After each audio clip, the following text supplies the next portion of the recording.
Final Fantasy VII Rebirth. This is the only full game, not counting DLC, that I was pretty hyped for this year. And after 85 long hours, it beat it, and I really want to talk about it. But before I get into specific things, I just want to say overall that I really did enjoy this game. It wasn't what I was expecting because I didn't know anything about this game going into it. But overall, as for it to be known, I do like this game. I was a fan of Remake, and I'm a fan of this, and I am hyped for the next game.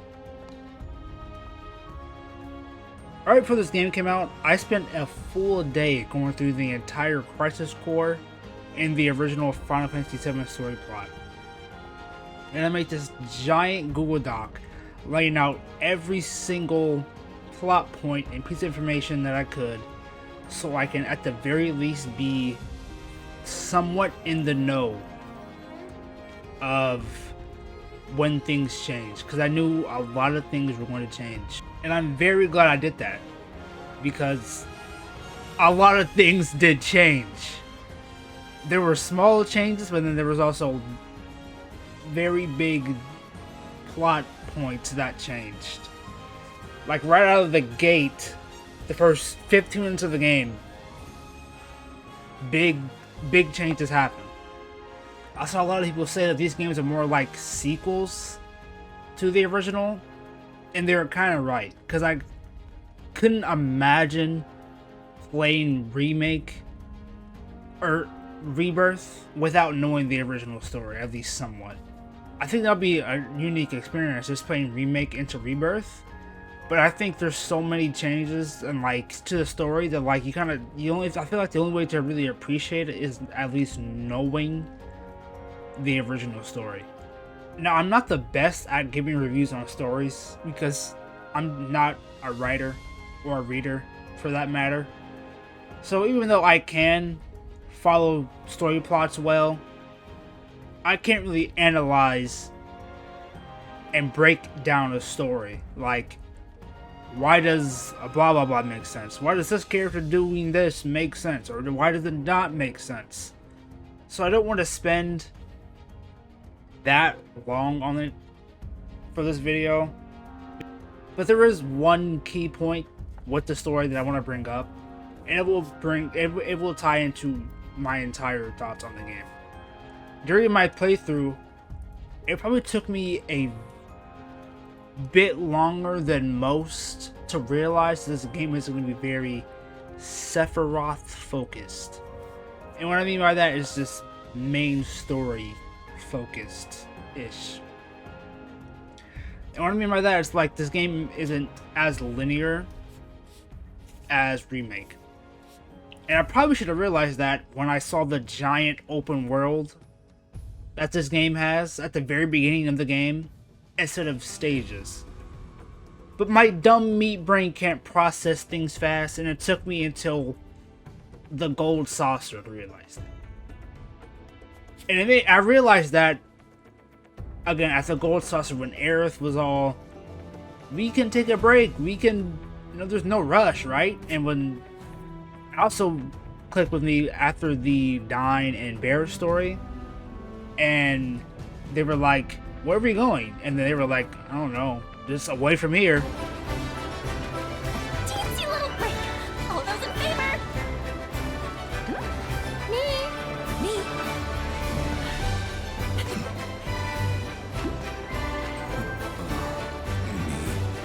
Pardon me? So where are we bound this fine day? South. Far south. And what's there? Not Gorell, that's what. Now step on it. And I'm like, these motherfuckers don't know where they're going. They don't know where they're going. I also saw a tweet on Twitter about Rebirth. And for the first time ever, I saw a good take. Maybe not a take, but I saw a tweet that made me change kind of how I view the story and the game as a whole. So when looking at the major plot points that I laid out about the original story from Crisis Core and Final Fantasy VII, I saw at this point in the story, there isn't a lot going on. There are things happening, of course, obviously, but as far as moving things with Sephiroth, there's only a few things that happen. And a lot of those things happen towards the end of the story. The major things that happen in this middle section of the story, of the overall story, is just personal relationships and backstory, like with Barrett and Red 13. Backstory and the gang just following the Black Robes. For majority of the game, that's it for the Sephiroth. They're following the Black Robes because they know they're connected to Sephiroth, but that's about it. Other than that, Sephiroth isn't really he's a big topic, obviously. But besides the Black Robes, you won't really be thinking about him until the end of the game. So after seeing that and seeing that that's like the direction they're going with for this game, I started to think of this entire story and game, again, as a whole, a little differently. And I make this weird connection with Avatar: The Last Airbender. And I know that sounds weird, but hear me out. So Team Avatar has a main goal. Their main objective is to train Aang and master all 4 elements to defeat the Fire Lord. That's the main objective of the entire story. Main goal. But there is no immediate rush towards that goal. Like, they only have a year, so like realistically, yes, it's only 1 year. But the show makes it seem like they have plenty of time. So what do? They goof off. A lot of the story is, yeah, they spend time training Aang throughout the story, but a lot of episodes are side stuff. They're doing side stuff with people, having subplots, personal subplots, like Katara and bloodbending, Katara and the guy that killed her mother, or episodes about their relationships as a team, quote-unquote non-important stuff going on when the main objective is still just to be the Fire Lord. It's about the show is about the relationship as a team until it gets closer to the end, where it starts to focus on the Fire Lord. But that's only till the end. That's Rebirth. Rebirth is about the team's relationships and their personal stories a lot more than Sephiroth. I just want to mention that connection I had in my head, and hopefully that kind of hopefully help other people see that this game is going to be different than Remake. Other than that, I don't want to talk about the story that much more because I don't want to spoil anything. I do just want to say 2 more points about the story before we move on. I do really like the fact that they got Yuffie into the main team. I personally really like Yuffie. I really like her personality and her gameplay. So for me personally, it was hype to see that she is a mainstay and she's here to stay. And more about the plot towards the end with the alternate or multiple timelines.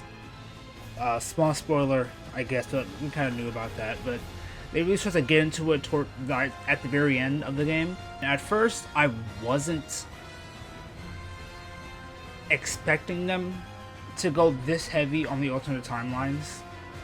And by the end, when I first completed it, I was kind of confused of what even just happened. But when I started to think about it and marinate on it, I did realize this is part 2 of 3. So I'm assuming that they kind of want you to be confused. Like, after thinking about it more and like looking at the ending again, I kind of get what's going on overall. But obviously it's not crystal clear, but I'm assuming by the 3rd game, it's going to be a lot more things are going to be explained more, and it'll be more clear when we have all the information instead of just this big clunk of alternate timelines and jumping around everywhere. So that's my hope. So I didn't want to like complain about it too much, because I do realize that we don't have all the information yet, and that might be on purpose because it is the third or the second of 3 games, so we don't have the whole picture yet. But it for sure piqued my interest, and I'm at the very least interested to see what they do story-wise for the next game. All that being said, though, hopefully that made sense. I didn't really enjoy the story. Again, even though this game isn't like super linear, like Remake, like as linear as Remake, that I would personally enjoy more. When I was doing the story missions, I was enjoying my time. Like I was never not entertained with the story missions. Especially with how this story delivers a story, or how this game delivers a story. Sorry, like just the goofiness, like the team wants to sneak into Shinra into Shinra parade to talk to Rufus, so they lead a platoon of Shinra soldiers to win the Shinra competition. We need the key for this ancient Cetra temple, and for some reason the amusement park owner has it. And then we gotta go win this battle tournament to win it. Like, it's just goofy shit like that makes it entertaining. Obviously, the story itself is entertaining. Like, I really like the more serious moments and just the character bonding as a whole. Like, even though I'm saying this is more about the relationships, I might be making it sound like it's a bad thing, which I'm not. I don't want it to be. I really do like the more personalized story beats in this game, especially with Cloud and Tifa. So yeah, overall I did enjoy the story, and I think if you did like Remake, you're gonna like Rebirth. It's just you have to not expect, I guess, Sephiroth focused story, and expect a more personalized, character-driven story beats. Now I do understand why this game has an open world. Again, the stories about the characters and their team building and how they're just going around, kind of no real answers, just doing whatever. So the open world makes sense when this entire middle section of the story is just them wandering around following the Black Robes. Like, it makes sense. But personally, I didn't enjoy it that much. I don't think it's bad. I think they do utilize the space kind of well with each region, and there are things to do, but those things at first were fine. Once I got to Corel, I got tired of them. But sadly for me, I kind of had no choice but to do them because my gamer brain is not intelligent and it just sees a taskbar and I have to complete it fully or I feel unsatisfied. So I had to 100% each and every region or else it just wouldn't feel right. The only real activities that I did appreciate in the open world were the combat challenges and the Proto-Relic missions. Proto-Relic missions, I can appreciate that they were at least trying, to be their own unique things, which they are. Each region is their own thing. You're going to try to chase on the Proto-Relics for Chadley. You're doing a mini game or you're doing some other subplot, which it all comes together for this different dimensional samurai guy, and I think they're pretty unique and cool. Going through them throughout the game, so I appreciate that. And the combat challenges, I mean, there's combat challenges, but I'm not gonna complain about the combat, which I would talk about later. But yeah, the other activities are like just like you have like the basic towers. You have these life springs that you do, which I guess those are fine. because I'm always saying those are fine, because at the end of each one you have this big regional boss that you can fight, so I like the fact that you can get an extra fight, but other than that, those are pretty, you know, just whatever, kind of boring. And then there are the God Summon materia, which you just do like a basic pattern so you can unlock combat sims for Chadley, which the God combat sims are cool. It is cool to fight the bosses. That's what she was. They just kind of unlocked differently, I guess. There's only like 3, maybe 4 for each reason, so those aren't a big deal. But overall, I didn't really care for the open world. Again, I have to do it because my gamer brain is stupid. But that's probably the biggest reason why I probably will never replay this game.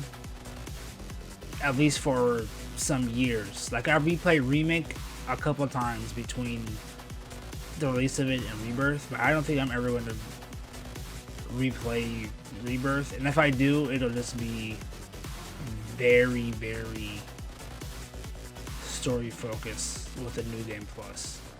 Just so I can avoid side missions. Or the open world side activities. So the combat system is pretty much the same as Remake, but with new additions, which I think is completely fine. The Remake battle system, I think, works really well with this game. The mix between dynamic and strategy type system, I think this works well. So I'm glad they kept it and kept it pretty much the same. The new addition is the synergy system, which I think just only adds positives to it. I don't see anyone hitting it, and if they are, they're lying. So everyone in your party basically has a synergy bar below their health bar, and to charge that bar, you just simply do actions, and you can unlock synergy moves with everyone on the team. So, saying you're Baird and Cloud, then you do a synergy move where they like rush forward and charge the enemy. That's a synergy move. But there's also bigger finisher moves. If 2 characters have a full synergy bar and you stagger the enemy, then they have like this duo limit breaker move that looks cool as hell. And those are like the main ones that I use. I didn't really use the smaller synergy moves for like people when your team locked in for Aerith or Cloud and Aerith combined, like a small melee attack. I didn't really use those personally, but I did really like doing like the duo limit breakers, especially with like the bonuses they give you at the end, where like you have unlimited NP, bonus stagger damage, gives you a small boost to your limit break. Like, those are really cool. They also look cool as hell. Again, everyone has a mix with everyone, so no matter who you have on your team, they will, if you upgrade right, then you will be able to have a synergy move with them, with everybody else, which is really cool as well. I'm very glad they just didn't add anything too complicated to the system. I think it's very easy to understand once you just read the tutorial. Use a TP bar, get synergy, do synergy moves. That's it. I don't really know what else they could add to the third game. I think the synergy moves was a great addition, so hopefully they can either add some more synergy moves, different ones, or somehow think of a different addition. I think honestly, if they keep this same system and just change up the synergy moves, I would not complain for the third game. Personally, I don't think there has to be any more big changes really, but if you do, hopefully they are good. There are a lot more God summoning materia, which is really cool. You can unlock with Chadley. All the new additions are all great. There were a few that I never heard of before. So yeah, seeing those were also nice, but overall, so materia is still the same, which isn't a complaint. That's just taking note. Now there is also a new crafting system, which I'm not really sure why they added. I don't hate or love it. I think it's just really pointless. What you can craft potions, you can craft some gear, and you collect items for crafting as you just explore the world, but I don't see a point in having it at all. Like, if you just collect things throughout the world without really caring, you'll pretty much be able to craft majority of things. But crafting potions is cool, I guess, but you can also just buy them, because by the end I was pretty rich with Gil. So yeah, if they take it out for the next game, I won't complain. I probably won't even notice, because I just think it's pointless, nothing much else to say. And the big thing that I have for sure seen get talked about is the amount of mini games this game has. And I feel like if I didn't have that thought process about, and have that connection about Avatar: The Last Airbender and Rebirth, I would complain a lot about this. But after saying what I said about it, I think it's clear why there is this many mini games. Again, this is more like a character-focused, personality, like story-driven experience. So having like these games where having these moments, or in this case a lot of moments, where these characters are goofing off playing mini games or going on chocobo rides or Ferris wheels, going to plays, stuff like that, it makes sense. Now, do I like it? Not really. I understand it, but I do not like it that much. Again, I'm fine with the goofiness that this series has. Like, this series is all about delivering the story in a goofy ass way, like with the parade. And I understand, like, it's not gonna be in the same vibe as like Final Fantasy 16. That's just serious the entire time. By sticking to the parade, Talk to Rufus is goofy and very unserious, and I did enjoy that. Like during my first playthrough, I didn't get first place, and I was generally upset. But as far as that goes, that's probably the max level I would prefer it. Like, going past that is kind of, to me. But a lot of what I think people are talking about are with the goofy, like, arcade mini games that are just very not engaging, super easy, and just not fun. Like, I don't want to play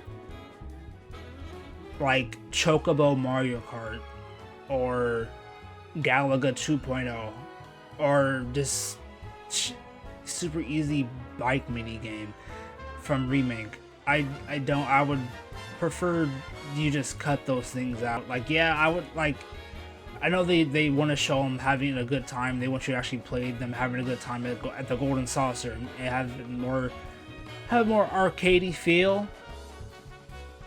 But they were like, those mini games, they just I don't know, they just seem like a waste of time to me. All except Queen's Blood. Let's get that straight. I don't know why I like Queen's Blood so much. I don't even play card games or any board games really ever, but I really like Queen's Blood. Like, I saw it at the beginning of the game and I thought I would not care about it, but I did every single match and I enjoyed every single match.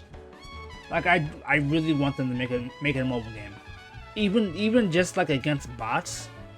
It would be like a fun time killer. Like, I'm glad that they were confident enough in Queen's Blood to make it like such like a big part of the game, because it has like its own subplot and its own storyline throughout like the entire game, and I really enjoyed that, honestly. So I don't know what they did to make me like Queen's Blood. I don't know why I like it, but I really like it. So like that's really the only minigame that I like, honestly.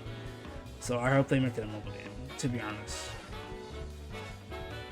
Now it just doesn't feel right to make a video about any Final Fantasy game and not talk about the music. I just really hate that the only thing I can say is that the OST in this game is amazing. That's really all I can say, because there's no other words that need to be said. The music truly speaks for itself. You're never gonna play a Final Fantasy game that doesn't have banger music. Like, you could say anything else about the game, I don't give a fuck. The music will hit every single time.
Like I said in the beginning of the video, this is really the only full game releasing this year that I was really hyped about. Even though this game is full of a giant open world map that I really didn't enjoy all that much, and a bunch of mini games that I really didn't like, I really did enjoy Rebirth. I enjoyed every bit of combat that I did in the open world, and the open world is full of combat. I know I probably didn't make it seem like it when talking about it, and I lack gameplay to show that, to show the open world experience. You do fight a lot in this game, and I really do. I like that a lot. But the combat is the best part of this game, and the game lets you fight. So I'm very glad about that. Probably the best part of this entire game. Easily. The story kept me engaged. The changes they made to the story were at the very least, I think most people will find entertaining. It kept me entertained for sure. Like the way they delivered the story was great. Like seeing Dine and Barrett go through their storyline, even though it is slightly changed with modern graphics, was fantastic. And honestly, it just makes me hype for the third game, honestly. I think if you did enjoy Remake, you will like Rebirth. It might not be what you expect. I think if you just go with the flow, understand some things are going to be different than Remake, you'll enjoy it.